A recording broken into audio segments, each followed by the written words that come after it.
एक ऐतिहासिक दिन हम कह सकते हैं। इस ऐतिहासिक दिन की सरकार को, जिसके बारे में कहा जाता है सरकार अपने कदम वापस नहीं खींचती है, जो फैसला कर लिया वो फैसला अंतिम फैसला होता है। 1 साल के गहरे संघर्ष के बाद किसानों की मांग को मानने के लिए सरकार मजबूर हुई और संसद को फैसला वापस लेना पड़ा। आप इसको किस नजरिए से देखते हैं?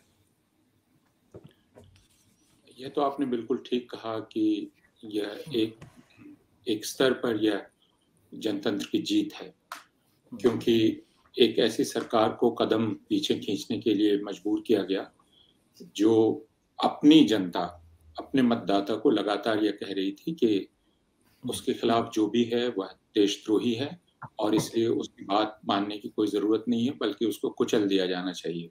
और इसकी तमाम कोशिशें की गई।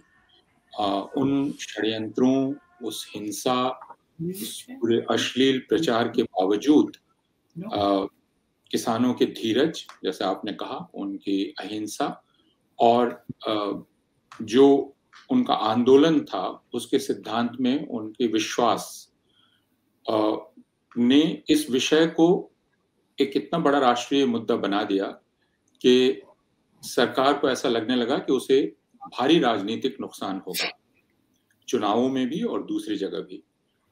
और यह एक तरह से जनतांत्रिक जीत ही है भारत के लिए। लेकिन उस समय भी हमें यह नहीं भूलना चाहिए कि जनतंत्र कई स्तरों पर काम करता रहता है और यह जनतांत्रिक जीत हुई है, लेकिन संसद में जो कुछ भी हुआ, इन कानूनों को वापस लेने के नाम पर जिस तरह से कानून वापस लिए गए, वह फिर संसदीय जनतंत्र की जो विचार विमर्श की प्रक्रिया है उसको सरकार के द्वारा शॉर्ट सर्किट किया गया।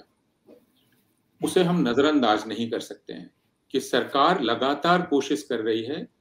एक तरफ जनतंत्र अपने को विस्तृत करने का प्रयास कर रहा है, लेकिन सरकार लगातार कोशिश कर रही है कि जिसे हम डेलिबरेटिव डेमोक्रेसी कहते हैं, जो विचार विमर्श के जरिए आगे बढ़ती है, और संसद जिसके लिए एक मंच है जिसमें विपक्ष, जिसके पास बहुमत नहीं है, उसको भी उतनी ही आवाज दी जाती है, क्योंकि वह भी एक तरह से जनता का प्रतिनिधि है और जनता के एक बड़े हिस्से का वो प्रतिनिधित्व कर रहा है, तो उसको बात रखने का मौका दिया जाता है। संसद में विभिन्न तरह की समितियां हैं, जिन समितियों में खुले मंच पर चर्चा हो, उसके पहले जो कानून के मसौदे हैं उन पर बातचीत की जाती है। तो अगर इस सरकार का आप रिकॉर्ड देखेंगे तो ये डेलिबरेटिव प्रोसेस या ये जो विचार विमर्श की प्रक्रिया है वो लगातार सिकुड़ती चली जा रही है, और संसद में जो हुआ है वो उसका प्रमाण है। यानी कोई बहस नहीं होने दी गई।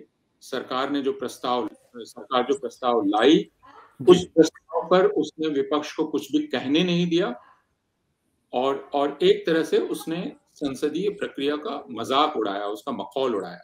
तो इस बात को हमें भूलना नहीं चाहिए कि ये दोनों चीजें एक साथ हुई। सत्य हिंदी का ऐप डाउनलोड करें गूगल प्ले स्टोर पर।